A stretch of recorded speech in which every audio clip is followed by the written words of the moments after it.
Sahabat, saya sedang menyiram sekaligus ini melakukan pemupukan dengan pupuk NPK Mutiara Daun. NPK itu kan khusus untuk pembuahan dan ada khusus untuk daun ya, nutrisinya dari masa fase pertumbuhan seperti ini.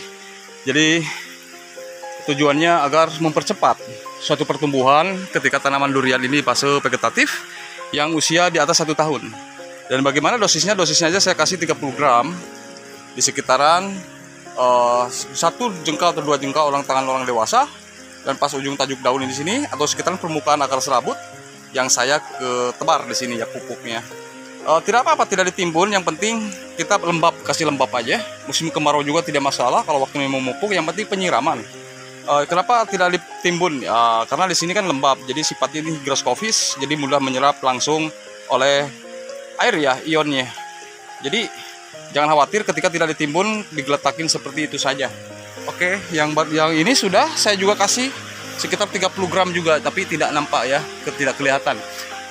Di sini sudah saya siram juga semua, dan tripod replanting juga sudah saya siram semua.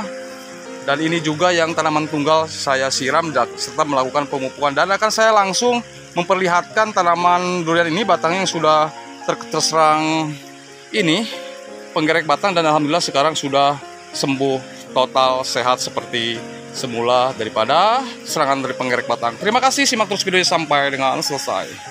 Assalamualaikum warahmatullahi wabarakatuh. Sampai jumpa lagi di channel saya Rudian Putra, sahabat.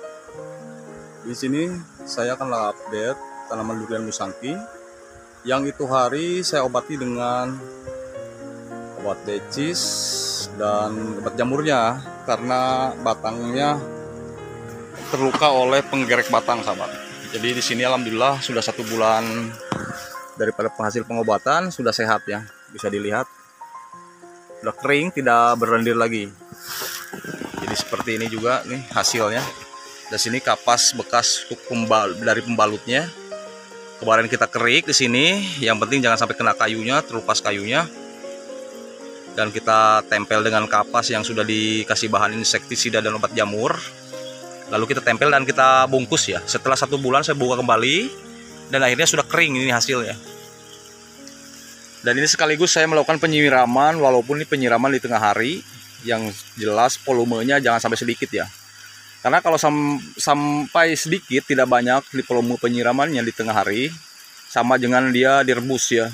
Jadi kita begitu dia evaporasi atau dehidrasi, kita siram sedikit sama aja dia memperpanas ya suhunya. Jadi harus lebih banyak lagi volume airnya. Terus kita kosorin sampai dia banyak, sampai dia meluber. Yang penting kita begitu kita stop penyiramannya, jangan sampai air ini tidak menyerap ke tanah ya. Jadi diusahakan tanahnya itu harus porositasnya harus gembur.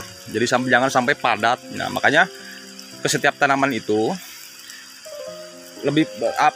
sangat penting sekali peranannya kalau untuk penggemburan ya, sahabat ya. Baik itu tanaman di lahan terbuka, baik di lahan tanaman yang di tabu lampot seperti yang diedukasikan sahabat saya di tabu lampot 19 channel itu.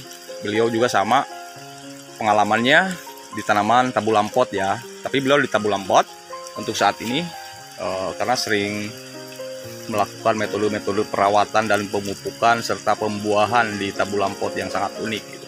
Tapi di sini saya untuk di lahan terbuka. Jadi di lahan terbuka juga sekitaran ujung dahannya itu kita harus rajin menggemburkan seperti ini nih.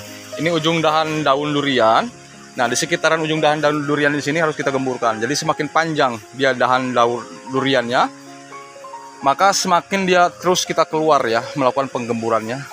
Karena akarnya itu akar serabutnya terus dia berlari keluar. Nah, di sini saya nanti udah basah semua sampai ke sini, baru akan saya stop ya penyiramannya. Nah, seperti ini bisa dilihat, sahabat.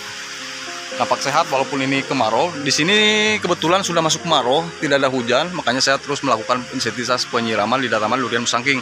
Karena apa? Tanaman durian di sini semakin dia besar, maka kebutuhan nutrisinya akan semakin banyak. Terkecuali kalau dia di atas 3 tahun dan 5 tahun membutuhkan air tapi tidak banyak intensitasnya, karena dia memasuki fase generatif ya, harus dia memerlukan stressing air sedikit untuk melakukan ke pembuahan. Begitu teorinya. Sama seperti cengkeh juga, kalau cengkeh intensitas air hujannya terlalu deras, maka pembuahannya semakin kurang. Maka kenapa petani-petani cengkeh di seluruh Indonesia yang intensitas air hujannya sangat deras mengalami kegagalan dalam panen, karena air hujan itu sendiri akan menstimulir bunga menjadi daun ya. Namun jangan heran, karena untuk fase generatif itu sangat dirugikan sekali ya hasil pembuahannya, dan sangat diuntukkan untuk fase pertumbuhan. Contohnya baru menanam durian atau baru menanam alpukat dan cengkeh, itu sangat memerlukan sekali air penyiraman hujan di musim kemarau, dan untuk pertumbuhan juga sangat dipentingkan sekali air hujan. Ya, sekalipun air hujan itu berbahaya bila drainasenya tidak kita persiapkan sejak awal. Karena drainase itu sangat penting ya untuk pembuangan air. Ketika air hujan itu banjir, tidak lari jauh daripada permukaan tanaman, akan membusukkan suatu akar ya, gitu. Baik akarnya, baik tanaman yang udah generatif maupun tanaman yang masih fase vegetatif.